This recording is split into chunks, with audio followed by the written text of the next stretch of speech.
अम्ल, क्षार और लवण जो है ये आपकी हेडिंग आ चुकी। ठीक है, देखिएगा एसिड, बेस और साल्ट। लगाओ हेडिंग, अम्ल, क्षार और लवण, तीनों के बारे में पढ़ना है हमें। अम्ल, क्षार और लवण। मैं फिर कह रहा हूँ, देखो महत्वपूर्ण ये है कि क्वेश्चन जो है महत्वपूर्ण है, एग्जाम्पल्स कहाँ से बनते हैं ना, एग्जाम्पल जो है वो बड़े महत्वपूर्ण होंगे। ठीक है, तो अम्ल, क्षार, लवण ये आपका एग्जाम, ये आपका टॉपिक रहने वाला है। ठीक है, पहली आप हेडिंग सुनो, पहली आप इससे पहले आप एक नोट लिख लीजिए। देखिए नोट लिखिए एक, और लिखिएगा पीएच स्केल। आप पहले ये लिख लीजिए एक बार ना इसी टॉपिक के अंदर। देखो पहले एक बार ये लिख लो, जिससे आगे जब एसिड बेस में लिखाऊंगा तो समझ में आएगी आपको बात है ना। देखो पीएच स्केल, ठीक है, पावर ऑफ हाइड्रोजन स्केल क्या है ये, लिखिएगा ये है पावर ऑफ हाइड्रोजन। क्या है ये, पावर ऑफ हाइड्रोजन स्केल है, ये भी आपको ध्यान रखना है। ठीक है, पावर ऑफ हाइड्रोजन स्केल है, ये भी आपको ध्यान रखना है। अभी दोस्तों कुछ दिनों पहले एक सवाल देखा था मैंने, पीएच स्केल की खोज करने वाले कौन थे, लिखना खोज करने वाले जो आपके सोरेनसन थे। कौन थे, लिखना खोज करने वाला। पूछा आपसे कौन है, सोरेनसन साहब जो है, सोरेनसन साहब जो है ये खोज करने वाले। ठीक है, तो सोरेनसन साहब ने इस पीएच स्केल की खोज की, ये भी आपको ध्यान रखना है। ठीक है, सोरेनसन साहब ने एक स्केल दिया, एक पैमाना दिया, उसका नाम क्या, पीएच स्केल है, जिसका संबंध पावर ऑफ हाइड्रोजन से संबंध इसका रहने वाला है। ठीक है, अब दोस्तों इसमें जो आपके स्केल के अंदर सब कुछ, कभी आपके पास में एक स्केल होता है, उसमें लिखा होता है ना 0, 1, 2, 3, 4 ऐसे लिखा हुआ है, तो इसमें भी 0 से 14 तक की काउंटिंग लिखी हुई है। ठीक है, इसमें भी छापना, इसमें भी आपके 0 से और जो 14 है यहाँ तक की काउंटिंग इसके अंदर है ना, 0 से 14 तक की काउंटिंग इसके अंदर है। 0 को भी इसमें काउंट किया गया है ना, 0 भी इसमें काउंट है। ठीक है, इसके बीच में कौन आएगा, 7 जो है इसके बीच में आएगा। ठीक है, इन्होंने कहा दोस्तों जिस भी तत्व का, जिस भी आपके यौगिक का, जिस भी दोस्तों आपके छापना, जिस भी यौगिक का आपके पीएच मान 7 होगा, लिखना जिसका भी पीएच मान 7 होगा वो होगा उदासीन। क्या होगा, उदासीन होगा, न्यूट्रल होगा। ठीक है, जिसका भी पीएच मान 7 होगा वो होने वाला है उदासीन, वो होगा न्यूट्रल होगा, ये भी आपको छापना है। ठीक है, जिसका भी पीएच मान 7 होगा वो उदासीन होने वाला है, वो न्यूट्रल होने वाला है, ये आपको ध्यान रखना है। पीएच मान 7 उदासीन होगा। ठीक है, अब दोस्तों 0 से 7 के बीच जिसका पीएच मान होगा आपके, जिसका भी पीएच मान 0 से 7 के बीच में होगा वो होगा एसिड। कौन होगा, वो एसिड होने वाला है, ये भी आपको ध्यान रखना है। ठीक है, मतलब वो अम्ल होने वाला है, ये भी आपको छापना है। ठीक है, अगर पीएच मान 0 to 7 के बीच में तो वो एसिड होगा, अम्ल होगा।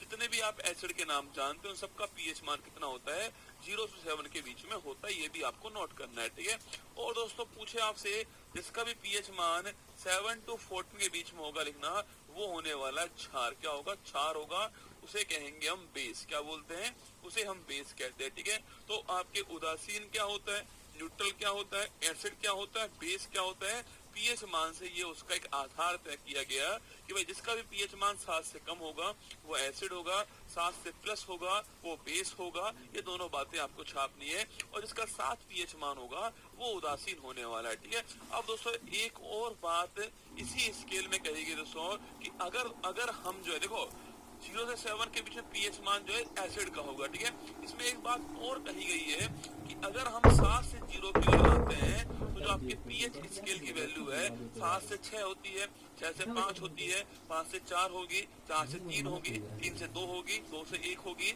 1 से 0 होगी। ठीक है, अगर पीएच स्केल की वैल्यू कम होती है, यहाँ दोस्तों पीएच स्केल की वैल्यू कम होती है तो एसिड जो है आपके वो अधिक स्ट्रॉन्ग होगा। ठीक है, तो अगर पूछूं आपसे अम्लता कहाँ दोस्तों आपके, अगर 7 से 0 की ओर आऊंगा तो अम्लता बढ़ेगी, इस पॉइंट को भी नोट करना पड़ेगा। ठीक है, अगर छापना, अगर लिखिए दोस्तों 7 से दूर जाओगे ना, देखो यहाँ देखना आप, ये देखिएगा ये हमारा 0 हो गया। ठीक है, और ये हमारा 14 हो गया, ये हमारा 7 हो गया। ठीक है, ये 0 हो गया, ये 14 हो गया। 7 से दूर जाओगे तो अम्लता और क्षारीयता बढ़ने वाली है, क्योंकि यहाँ पर तो उदासीन हो जाएंगे। ठीक बात रसगुल्ला, अब 7 से दूर जाओगे आपके तो इधर जाओगे, 7 से दूर जाओगे। ठीक है, 7 से दूर जाओगे, लिखना यहाँ पर अम्लता जो है वो बढ़ने वाली है। ठीक है, एसिडिटी जो है वो यहाँ पर बढ़ने वाली है। ठीक है, तो 7 से 0 की ओर जाऊंगा तो छापना जो हमारी अम्लता जो है, एसिड जो टेंडेंसी वो बढ़ेगी। मतलब दोस्तों जो स्ट्रॉन्ग एसिड जो होंगे ना, जो प्रबल अम्ल होंगे, वो यहाँ पर होंगे, यहाँ पर नहीं होंगे रसगुल्ला, यहाँ पर होंगे। HCl दोस्तों इसका पीएच मान 1.5 होता है। जो HCl है उसका पीएच मान जो है वो 1.5 होता है, ठीक है। मतलब ये स्ट्रॉन्ग एसिड है, प्रबल अम्ल है, ठीक है। तो ये यहाँ पर होते हैं। और दोस्तों मैं अगर इधर गया छापना, अगर दोस्तों मैं इधर गया, 7 से इधर गया, तो यहाँ छापना, यहाँ जो क्षारीयता जो है ना ये बढ़ेगी, ये भी आपको ध्यान रखना है, ठीक है। यहाँ क्षारीयता जो है वो बढ़ने वाली है। अगर कभी पूछूं आपसे प्रबल अम्ल, प्रबल अम्ल जो है वो यहाँ पर होंगे, प्रबल अम्ल, ठीक है। प्रबल अम्ल जो है वो यहाँ पर होंगे। और प्रबल क्षार पूछे आपसे, ये कहाँ होंगे? ये होंगे आपके इधर की साइड, ठीक है। तो प्रबल क्षार होंगे वो यहाँ पर होने वाले। ये बात समझ में आ गई नहीं आई आपको? देखो ये एक पैमाना है, पीएच स्केल इसका नाम है, एक पैमाना दोस्तों, ये पीएच स्केल नाम है इसका। खोज करने वाला सोरेनसन था। पावर ऑफ हाइड्रोजन जो है इसकी नाम है, पीएच स्केल नाम है इसका। अगर वैल्यू 7 है पीएच स्केल में तो उदासीन है, न्यूट्रल है। अगर 7 से अधिक है तो आपका बेस हो गया है, 14 तक आपके पैमाना है, ठीक है। और अगर 7 से कम है तो आपके एसिड हो गया है। यहाँ पे आपके अम्ल जो है वो आपके नाम है, ठीक है। मैंने आपसे कहा कि अगर 7 से दूर जाओगे तो अम्लता भी बढ़ने वाली है और क्षारीयता जो है वो भी बढ़ने वाली है, ठीक है। एसिड अधिक स्ट्रॉन्ग हो जाएगा और बेस भी अधिक स्ट्रॉन्ग होगा, ठीक है। तो 7 से अगर 0 की ओर आऊंगा तो जो एसिड है वो और स्ट्रॉन्ग एसिड बनेगा, अम्लता उसकी बढ़ने वाली है, ये आपको छापना है। और यहाँ जो है वो प्रबल अम्ल आपके होंगे, ठीक है। और अगर तो 7 से प्लस जाऊंगा, 14 की ओर जाऊंगा तो क्षारीयता बढ़ने वाली है, उधर की साइड कहीं पर आपके प्रबल क्षार आपका होने वाला है। ये आपको यहाँ पर ध्यान रखना है, ठीक है। इतना ही आपके लिए महत्वपूर्ण पीएच स्केल के अंदर रहने वाला है। अब लगाओ आप वापस हेडिंग लगाना, अब लिखो आप अम्ल, वापस से लिखिएगा एसिड, लिखिए, लगाओ पहली हेडिंग एसिड, लगाना अम्ल, अम्ल या फिर एसिड जो है इसके बारे में आपको छापना है, ठीक है। कभी दोस्तों आपने खाया, अरे नींबू का रसगुल्ला खाया दोस्तों, खट्टा होता है दोस्तों, आपके नींबू हो गया, जो भी खट्टे पदार्थ सब एसिड है उसके अंदर, तो खट्टा ही होता, चेक करना। अब आप तेजाब तो पियोगे नहीं रसगुल्ला की गुरुजी, आपने कहा है एसिड चेक करना है और तेजाब उठाया पी लिया, ऐसा मत करना भाई साहब, ठीक है। नींबू खा लेना, वो भी एसिड ही है ना। देखिएगा एसिड छापना, पहली बात तो ये खट्टे होते हैं, ठीक है। ये कैसे होते हैं? यह स्वाद में खट्टे होते हैं, लिखना, यह स्वाद में खट्टे होते हैं, ये भी आपको ध्यान रखना है, ठीक है। स्वाद में खट्टे होते हैं कौन? एसिड आपका जो अम्ल होता है स्वाद में खट्टे होते हैं। लिखिएगा जल में घुलने पर, लिखना जल में घुलने पर, जल में घुलने पर हाइड्रोजन आयन देते हैं, जल में घुलने पर H+ आयन देंगे, लिखना जल में घुलने पर H+ या फिर हाइड्रोजन आयन देते हैं, ये भी आपको ध्यान रखना है, ठीक है। जल में घुलने पर H+ आयन देंगे। देखो कभी कभी दोस्तों आपसे क्वेश्चन पूछे ना, निम्न में से कौन अम्ल है, अभी ट्रिक बताऊंगा उसकी, ठीक है। उसके लिए ट्रिक काम आएगी आपकी, है ना। देखना जल में घुलने पर ये H+ आयन देंगे, हाइड्रोजन आयन देने वाले, इसलिए आपको ध्यान रखना है। ये आपके कौन से होंगे? एसिड होंगे। तो जितना हाइड्रोजन आयन देगा वो उतना ही प्रबल आपका एसिड होने वाला है, ठीक है। लिखिए लिखिएगा यहाँ पर, लिखना अगर H+ दोस्तों आयन जो है इनकी मात्रा बढ़ती है, इनकी मात्रा बढ़ती है, तो जो आपका जो अम्ल होगा उसकी जो अम्लता है वो भी बढ़ने वाली है, ये भी आपको ध्यान रखना है, ठीक है। ये बढ़ने वाली है, स्ट्रॉन्ग आपका एसिड होने वाला है, ये भी आपको नोट करना है। तो पहला पॉइंट हो गया यहाँ पर, स्वाद में खट्टे होते हैं अम्ल, आप जानते ही हो। जल में घुलने पर H+ आयन देते हैं, ये भी आपको छापना है। और थर्ड पॉइंट पूछूं आपसे, थर्ड पॉइंट छापना, इनकी जो पीएच वैल्यू है वो 7 से कम होती है। अभी समझाया मैंने आपको, पीएच वैल्यू जो है 7 से कम होती है, ये भी आपको ध्यान रखना है, ठीक है। पीएच वैल्यू इनकी 7 से कम होती है, ये भी आपको यहाँ पर नोट करना है, ठीक है। और फोर्थ पॉइंट दोस्तों छापना, अम्ल जो है वो लिखना, अम्ल जो है वो लिटमस पत्र को लिखना, लिटमस पत्र को लिखिएगा, लिटमस पत्र को, लिटमस पत्र को, लिटमस पत्र को नीले से लाल कर देते हैं, ठीक है। लिटमस पत्र को नीले से लाल कर देते हैं, ये भी आपको छापना है, ठीक है। नीले से लाल कर देते हैं, ये भी आपको ध्यान रखना है, तो नोट कीजिएगा। लिटमस पत्र को नीले से लाल करते हैं। इसका दोस्तों ट्रिक जो है आपके जानते हो, ट्रिक क्या है इसका? अनीला ट्रिक है, छाप लो क्या है, अनीला ट्रिक हो गया इसका। F4 अम्ल हो गया, F4 अम्ल हो गया, N4 नीला हो गया है, और La4 लाल हो गया, क्या ला फॉर लाल हो गया, ये आपको ध्यान रखना है, ठीक है। इसे बोलते हैं अनीला। क्या बोलते हैं? अनीला बोलते हैं। ए फॉर अम्ल हो गया, नी फॉर नीला हो गया, ला फॉर लाल हो गया। तो जो अम्ल है वो लिटमस पत्र को नीले से लाल करते हैं, ये भी आपको ध्यान रखना है, ठीक है। ये 4 पॉइंट आपको एसिड के बारे में ध्यान रखने हैं, इनको नोट कीजिए और फटाक से नोट कीजिए, फटाक से वरना नोट कीजिए फटाक से इन सभी को।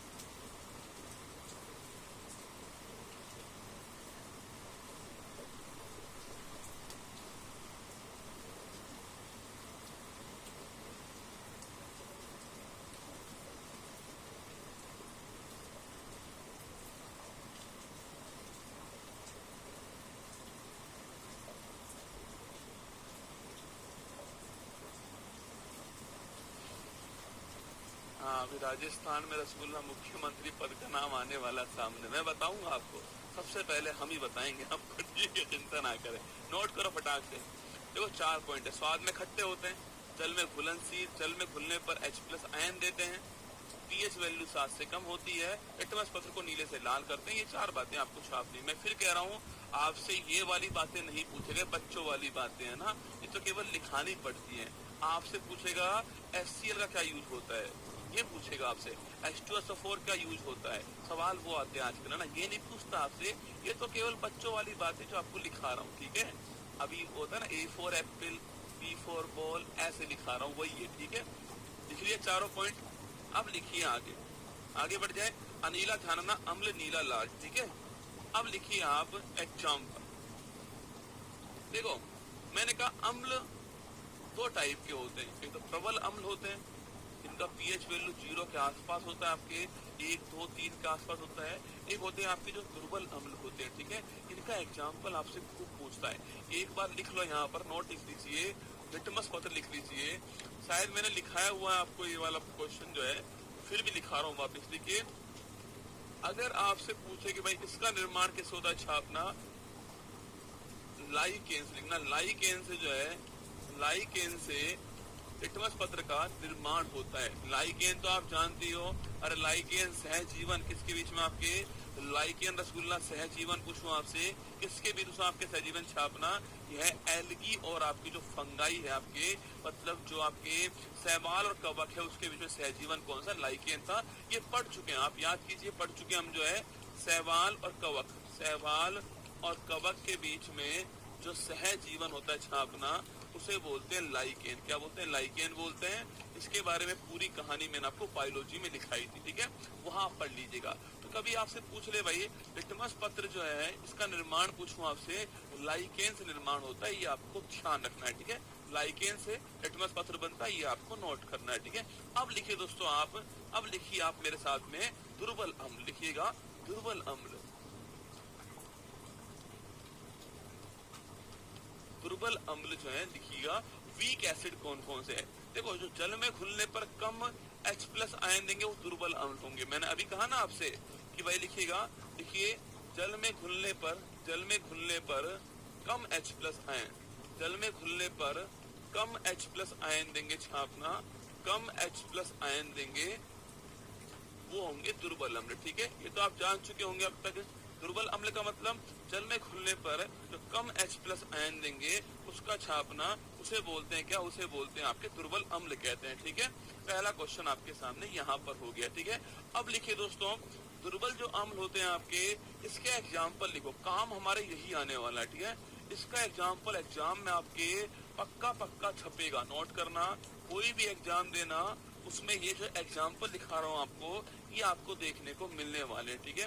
जैसे दुर्बल अम्ल आपके खतरनाक कम होते हैं, इसलिए दोस्तों जो नेचुरल जो एसिड होते हैं आपके, प्राकृतिक जो अम्ल होते हैं वो यही होते हैं, ठीक है। इन्हें प्राकृतिक अम्ल बोलते हैं। ये दोस्तों हमारे जो खाने वाली चीजें जो होती हैं उनमें इनका यूज होता है, ये भी आपको ध्यान रखना है, ठीक है। इन्हें कार्बनिक अम्ल भी कहते हैं, लिखना, इन्हें आपके, इन्हें कार्बनिक अम्ल कहते हैं, इन्हें कार्बनिक अम्ल बोलते हैं, छापना कार्बनिक अम्ल बोलते हैं इन्हें। इन्हें ही हम क्या बोलते हैं, प्राकृतिक अम्ल कहते हैं, प्राकृतिक अम्ल कहते हैं। और सो इन्हें लिखना, इनका यूज जो है हम क्या करते हैं, खाने की जो वस्तुएं होती हैं इन सभी में इनका यूज होता है, ठीक है। खाने की वस्तुओं में इनका हम यूज करते हैं ना, कार्बनिक अम्ल बोलते हैं इसको, हम कार्बनिक अम्ल बोलते हैं, क्योंकि दोस्तों जो फॉर्मूला इसका होता है उसमें C और H दोनों चीजें होती हैं, ठीक है। कार्बनिक का मतलब जिसमें C और H दोनों होते हैं उसे बोलते हैं कार्बनिक, ठीक है। इसका जो फॉर्मूला होता है उसमें C भी होता है और H भी होता है, ठीक है। कार्बन भी होता है, हाइड्रोजन भी होता है, जिसमें दोनों होते हैं छापना उसे बोलते हैं कार्बनिक बोलते हैं, ठीक है। तो C और H दोनों होते हैं, कार्बनिक अम्ल बोलते हैं इसको। इसी को नेचुरल अम्ल कहते हैं, प्राकृतिक अम्ल कहते हैं इसको। इसी को हम क्या बोलते हैं, नेचुरल एसिड कहते हैं छापना, नेचुरल एसिड बोलते हैं इसको। और जो खाने की जो वस्तुएं होती हैं उनमें इसका यूज होता है। एग्जाम में पूछता आपसे इमली में कौन सा अम्ल होता है ना, ये सारे दुर्बल अम्ल है रसगुल्ला ना। खाने की चीजों के अंदर दुर्बल अम्ल होंगे, प्रबल अम्ल को आप खा नहीं सकते, अगर खा लिया जल जाएगा अंदर से, ठीक है। देखिए अब लिखिए एग्जाम्पल, लिखिएगा एग्जाम्पल, लिखिए आप मेरे साथ में, लिखिए एग्जाम्पल, लगाओ है एग्जाम्पल। देखिए सिट्रिक अम्ल, लिखना सिट्रिक अम्ल। सुना है आपने एग्जाम में सवाल, सिट्रिक अम्ल किसमें पाया जाता है, खूब आता है एग्जाम में। सिट्रिक अम्ल किसमें मिलता है छापना, नींबू के अंदर, नींबू मिलता है, खट्टे पदार्थ में मिलता है, लिखना नींबू के अंदर खट्टे पदार्थ में कौन सा अम्ल मिलता है, सिट्रिक अम्ल मिलता है, ठीक है। सिट्रिक अम्ल नींबू के अंदर खट्टे पदार्थ के अंदर सिट्रिक मिलता है, ठीक है। लिखिए मैलिक अम्ल, मैलिक अम्ल पूछूं आपसे, सेब में मिलता है, किसमें मिलता है, सेब में मिलता है। लिखिएगा एप्पल में, लिखना एप्पल के अंदर जो है वो मैलिक अम्ल मिलता है, एप्पल लिखिएगा मैलिक अम्ल, ठीक है। अगर पूछे आपसे लिखना सिट्रिक अम्ल, मैलिक अम्ल, लिखो टार्ट्रिक अम्ल, टार्ट्रिक अम्ल लिखिएगा, टार्ट्रिक अम्ल ये किसमें मिलता है, ये मिलता है इमली के अंदर, लिखना। अरे इमली जो खाते हो ना, खट्टी खट्टी जो होती है उसमें होता है आपके टार्ट्रिक अम्ल, है ना। तो इमली के अंदर टार्ट्रिक अम्ल होता है, ठीक है। तो इमली छापेगा टार्ट्रिक अम्ल होता है।